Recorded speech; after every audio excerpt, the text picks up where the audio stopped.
¿Qué tal? Sean bienvenidos a Leyenda Urbana MX. Seguramente en algún punto de sus vidas han oído hablar de los mal llamados fenómenos de circo, personas con condiciones físicas diferentes que eran exhibidas para el entretenimiento de los demás. Lo que quizá no sabían es que algunos mexicanos fueron parte de estos denigrantes shows. Vamos a conocerlos. A través de los años, muchas leyendas urbanas, históricas y de terror le han dado la identidad cultural a México. Semana a semana haremos un recorrido por todas ellas. Esto es Leyenda Urbana MX con Ismael Méndez.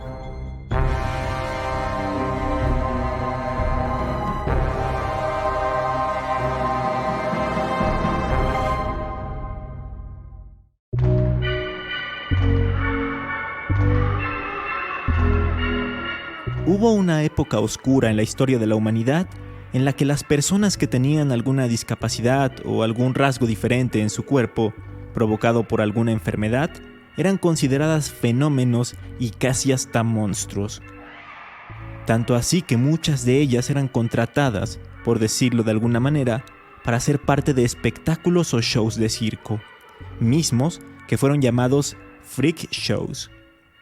Se piensa que las primeras exhibiciones de este tipo se llevaron a cabo en la Inglaterra del siglo XVII, cuando los empresarios empezaron a incluir personas con padecimientos médicos que les producían malformaciones o mutaciones, además de otras personas con problemas metabólicos, o sea, que padecían de condiciones como enanismo, gigantismo, obesidad mórbida, etc.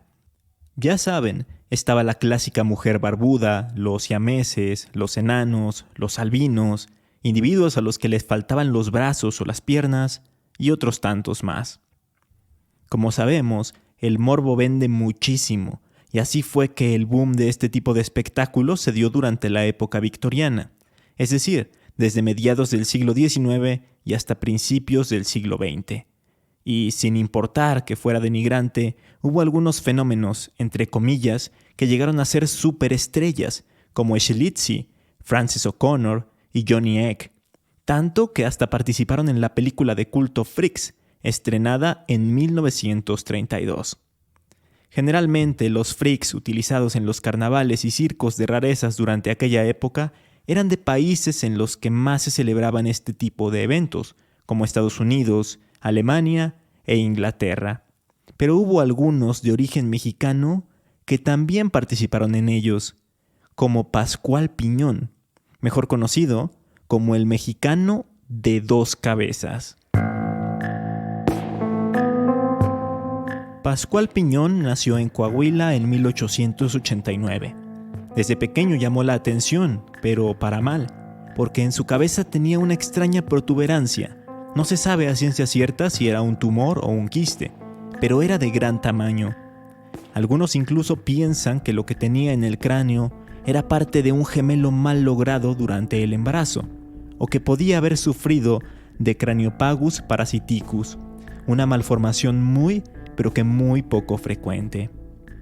De cualquier forma, se dice, y estos son solo rumores, que sus vecinos lo condenaron a vivir en una mina, lejos de la luz del sol y de la vista de todos, porque lo consideraban repugnante y creían que su deformidad era obra del mismísimo demonio. Lo que sí se sabe con certeza es que trabajó desde muy chico en el rancho de su familia y que durante la Revolución Mexicana tuvo que irse del país, pues la gente de Pancho Villa lo había despojado de sus tierras. Emigró a Texas para trabajar en obras ferroviarias y así poder ganarse la vida. En el año 1917, mientras se desempeñaba haciendo dichas labores en el país vecino, fue descubierto por el dueño del circo Cels Floto, quien quedó impresionado por el enorme quiste que sobresalía de su cráneo.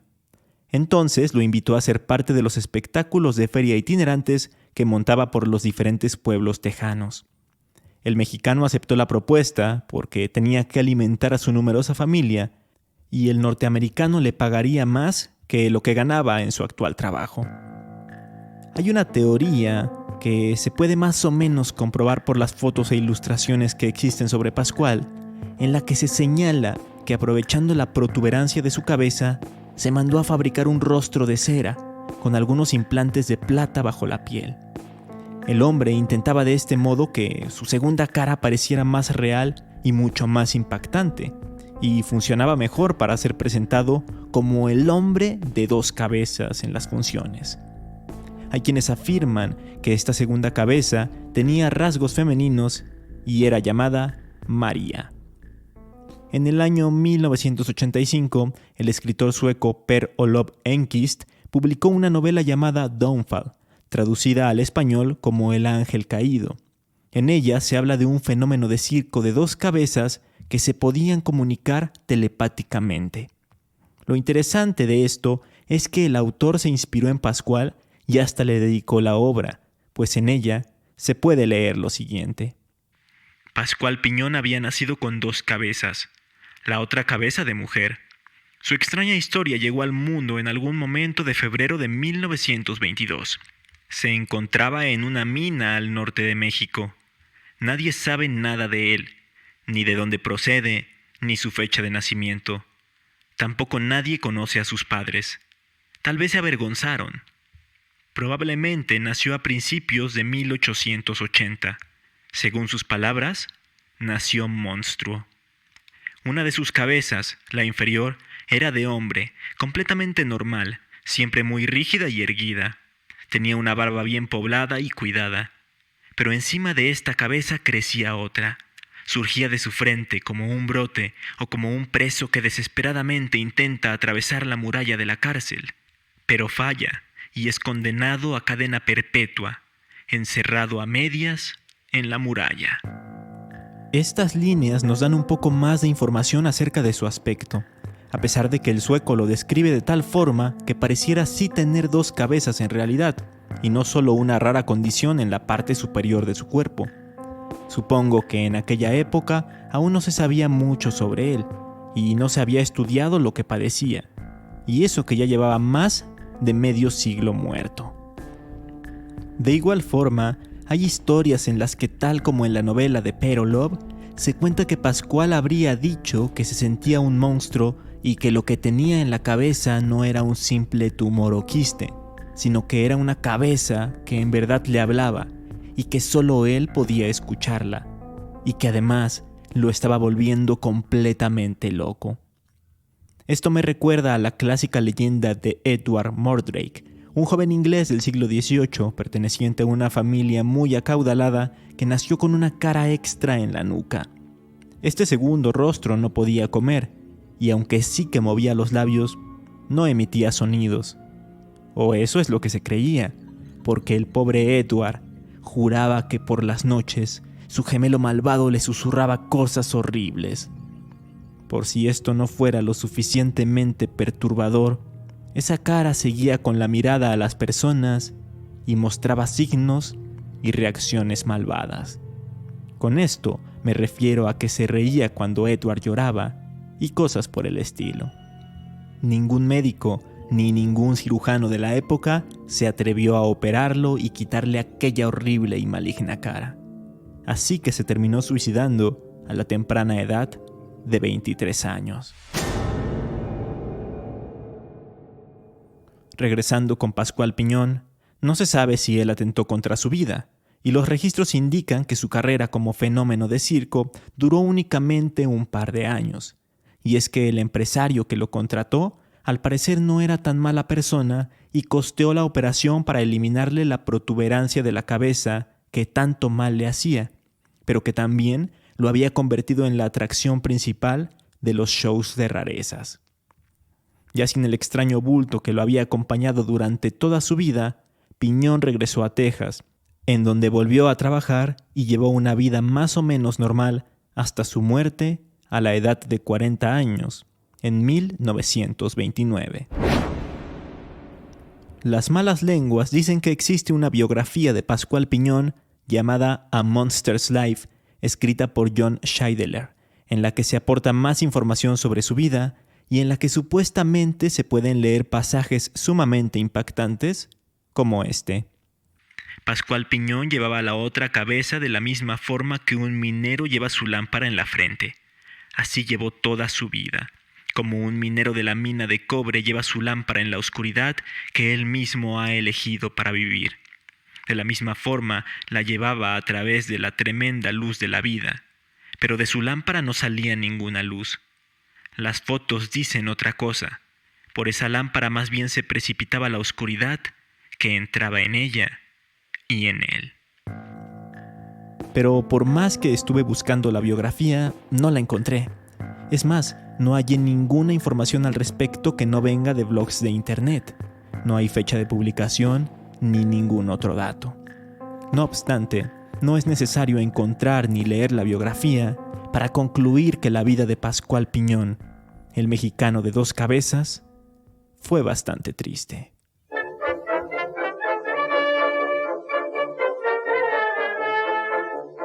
Pascual Piñón no fue el único ni el primer fenómeno de circo mexicano, pues si nos vamos algunos años atrás, podemos encontrarnos con la figura de Julia Pastrana, una mujer indígena de Sinaloa que nació el 14 de febrero de 1834 y que fue catalogada por la gente de la época como la mujer oso o el vínculo entre la humanidad y el orangután. ¿Por qué se referían a ella de estas formas tan ofensivas? Porque sufría de hipertricosis, o conocido vulgarmente como el síndrome del hombre lobo o licantropía, una enfermedad muy poco frecuente en la que las personas que la padecen tienen su cuerpo casi completamente lleno de vello, incluso les crece pelo en las palmas de las manos y de los pies. Por si esto no fuera suficiente, Julia también tenía rasgos faciales muy marcados, tenía nariz y orejas muy grandes, y tenía también prognatismo, una deformidad facial que hacía que su mandíbula estuviera adelantada y sobresaliera de su rostro, razón por la cual decían que tenía un perfil parecido al de los monos. En Sinaloa ella trabajaba como empleada doméstica y, al igual que en el caso de Pascual Piñón, tuvo que dejar el país para buscar mejores oportunidades de vida. Esto sucedió cuando conoció a M. Reitz, un estadounidense que vio en ella la oportunidad de hacer dinero, pues su peculiar aspecto, así como sus habilidades para el baile y el canto, la hacían una atracción para shows y eventos de entretenimiento. Fue así como la llevó a Estados Unidos y se organizaron sus primeras presentaciones en las que era mostrada como el fruto de una relación entre un hombre y una mona. Inmediatamente comenzó a tener éxito. Se presentaba en los teatros más importantes del país, como en los de New York. Poco tiempo después, desgraciadamente conoció a Theodore Lent, quien se convertiría en su manager y posteriormente en su esposo. Pero él se casó solo por conveniencia y para lucrar con ella. Él la llevó de gira por toda Europa prácticamente explotándola, y llegó a ser tan célebre que cada que visitaba una ciudad para dar show era noticia de primera plana. Incluso el propio y afamado Charles Darwin, sí, el británico que planteó la teoría de la evolución, quiso conocerla. De ella, escribió lo siguiente: Julia Pastrana, una bailarina española, era una mujer extraordinariamente fina, pero tenía una gruesa barba y frente velluda. Fue fotografiada y su piel puesta en exhibición, pero lo que nos concierne es que tenía en ambas quijadas, superior e inferior, una irregular doble hilera de dientes, una hilera colocada dentro de la otra, de lo cual el doctor Portland tomó una muestra. Debido al exceso de dientes, su boca se proyectaba y su cara tenía la apariencia de la de un gorila. Hay varias cosas que destacar de esto. En primera, como ya dejamos claro, era mexicana y no española, pero seguramente Darwin, al saber que hablaba español, la relacionó con el país ibérico. En segunda, en ese momento no se habían catalogado sus padecimientos y por eso llamó tanto la atención del científico, pensando que le daría respuestas para sus trabajos evolutivos. Más allá de este tipo de comentarios hacia ella y con respecto a ella, Julia Pastrana siguió dando shows en los que bailaba y cantaba, y en los que se le inventaban toda clase de historias fantásticas sobre su origen y su aspecto. Pero todo esto de la fama y el dinero se vendría abajo en el año de 1859, pues quedó embarazada de Theodor Lend. El problema no era ese, sino que mientras tanto seguía trabajando, o era obligada a trabajar, mejor dicho. Así que todo se fue complicando y su embarazo terminó siendo de alto riesgo. Por lo tanto, al momento de parir, ya en 1860, hubo muchos problemas y su bebé, que nació con características similares a las de ella, murió a las 35 horas, y Julia Pastrana sufriría el mismo destino 5 días después. Tenía solo 26 años. Theodor Lend era tan carroñero, ambicioso e insensible que aun sabiendo que su esposa estaba agonizando, él seguía vendiendo entradas para futuras funciones. Y esto no es lo peor, puesto que una vez que falleció, lo que hizo fue contactar con un médico ruso para embalsamar los cadáveres de Julia y del pequeño para poder exhibirlos y seguir sacando dinero. Así fue como dentro de un féretro transparente fue presentada póstumamente y junto con su hijo en las principales ciudades europeas como Berlín, París y Milán.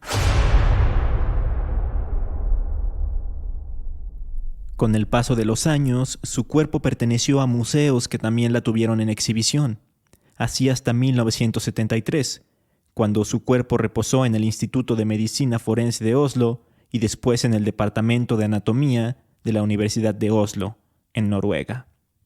No fue sino hasta el 2013 que pudo regresar a su hogar. Fue traída al país a petición del gobierno de México y de esta manera se le pudo dar una sepultura decente, digna y como se merecía desde un inicio. Así pues, el 12 de enero de 2013, a 153 años después de su muerte, Julia Pastrana por fin pudo descansar en paz. Actualmente sus restos descansan en el Panteón Municipal de Sinaloa, en una tumba cuya lápida resalta su talento y no su aspecto, pues en ella se puede leer: Julia Pastrana, 1834-1860. Artista sinaloense reconocida por su trayectoria internacional. Vaya historia, ¿no creen? Extremadamente triste, aunque con un final que más o menos pudo reivindicar a esta mujer mexicana.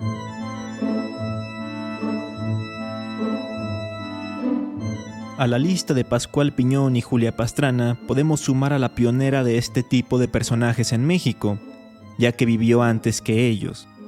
Hay muy poca información sobre ella y solo se sabe que en el año de 1810, en el México virreinal y poco antes de la independencia, esta mujer era exhibida en la calle La Cerbatana, en el centro de la Ciudad de México. Esa calle es la que actualmente conocemos como República de Venezuela.